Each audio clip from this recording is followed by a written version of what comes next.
Hi everyone, in front of me I've got a ZTE Blade V70 Max, and let me share with you how to activate automatic system updates on this device.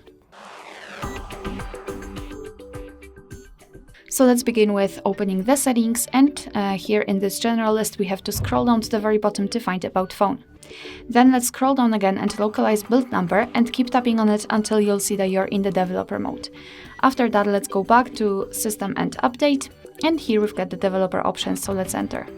Now all we have to do is to scroll down just a little bit to find this option, Automatic System Updates, and in my case this option is turned on. However, if you've got it turned off, simply tap on the switcher, and from now on this option is active, which means that your device will apply the updates whenever it will be restarted, so you do not have to do it manually. Of course, you can turn this option off just by tapping on the switcher again. Alright, so that will be all. Thank you so much for watching. Please hit the subscribe button and leave the thumbs up.